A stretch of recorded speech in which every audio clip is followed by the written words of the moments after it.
एतिकाफ के हवाले से हमारे आका सल्लल्लाहु अलैहि वसल्लम आपकी जो सीरत मुबारिका है, आपका जो उस्वा हसना है, उसमें से हमें ये बात मिलती है।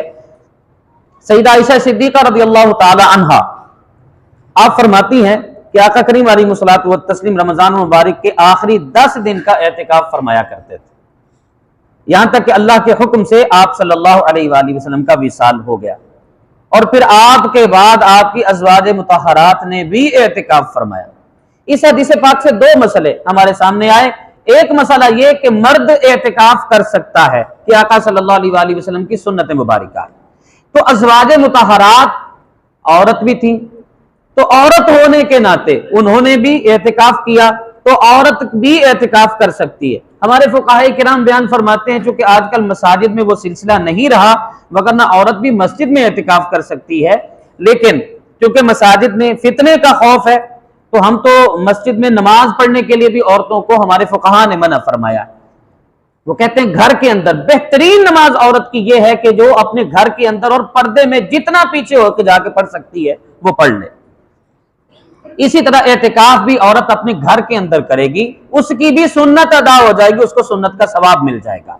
और मर्द के लिए 10 दिन का एतिकाफ है, और वो भी रमजान शरीफ के आखिरी अशरे का, वो 10 हो जाए या 9 दिन हो जाए, क्योंकि कभी 29 का भी रमजान होता है, चांद का जो महीना कभी 29 का होता है और कभी 30 का होता है। हमारे आका सल्लल्लाहु अलैहि वसल्लम हर साल रमजान शरीफ में 10 दिन का एतिकाफ फरमाया करते थे, और जिस साल आपका विसाल हुआ उस साल आपने 20 दिन का एतिकाफ किया। तो जो 20 दिन का एतिकाफ करना चाहे ये भी सुन्नत मुबारिका। और हमारे आका सल्लल्लाहु अलैहि वसल्लम ने पूरे महीने का भी एतिकाफ फरमाया है। अगर कोई पूरे महीने का भी एतिकाफ करता है तो ये भी हुजूर की सुन्नत मुबारिका है। सईदा आयशा सिद्दीका रज़ियल्लाहु ताला अन्हा फरमाती हैं कि नबी पाक सल्लल्लाहु अलैहि वसल्लम किसी मरीज के पास से एतिकाफ की हालत में अगर गुजरते तो बगैर ठहरे हस्बे मामूल गुजर जाते और इसका हाल चाल बस पूछ लेते। अच्छा, ये हदीस पाक मैंने क्यों आपके सामने पेश की, इसका मतलब आप कुछ गलत ना समझ लीजिएगा। कुछ लोग मिसाल के तौर पे ऐसी मसाजिद में एतिकाफ बैठते हैं, जैसे हमारे कब्रिस्तान वाली बहार मदीना मस्जिद है, तो वहां पर अगर कोई एतिकाफ बैठता है वो जामे मस्जिद नहीं है। जामे मस्जिद मीन के वो जुमा वहां पर नहीं होता, जुमा की नमाज नहीं होती। तो जो ऐसी मस्जिद में एतिकाफ बैठे जहां पर जुमा नहीं होता, तो जुमा के लिए उसको वहां से चलकर उस मस्जिद में आना पड़ेगा जहां पर जुमा पढ़ा जाता है, जहां पर जुमा होता है। तो जो जुमा वाली मस्जिद है यानी जामे मस्जिद है, वहां तक चल के आए रास्ते में अगर किसी का हाल चाल पूछ ले, अस्सलाम वालेकुम, वालेकुम अस्सलाम अगर कर ले, तो उससे उसके एतिकाफ में फर्क नहीं पड़ेगा। ये हदीस पाक मैंने इसलिए आपके सामने पेश की। तो सलाम लेने से एतिकाफ नहीं टूटता, इसी तरह रास्ते में हालचाल पूछने से एतिकाफ नहीं टूटता, लेकिन जितनी आसानी देते हैं ना जी, उतना ही ज्यादा मामला खराब होता है। इसलिए बेहतर यह है कि वो हालत इस तरह की हो कि लोगों को पता चल जाए।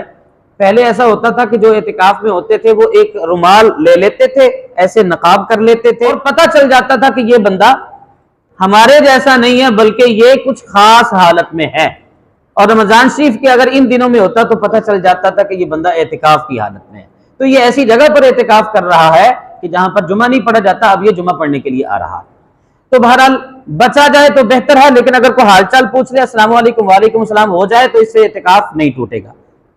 हमारे आका सल्लल्लाहु अलैहि वसल्लम ने इरशाद फरमाया कि जो शख्स अल्लाह की रजा के लिए एक दिन का एतिकाफ करता है, अल्लाह ताला उसके और दोज़ख के दरमियान 3 खंदकों का फासला कर देता है, और हर खंदक मशरिक से मगरिब के दरमियानी फासले से भी ज्यादा लंबी होती है। तो जो एक दिन का एतिकाफ करे उसके लिए इतना अजर है, तो जो 10 दिन का एतिकाफ करेगा सोचो उसके लिए कितना ज्यादा अजर होगा। और हज और उम्रों का सवाब भी, ये भी रिवायात मिलती हैं कि जो एतिकाफ करता है अल्लाह उसको हज और उम्रों का भी सवाब अता फरमाता है।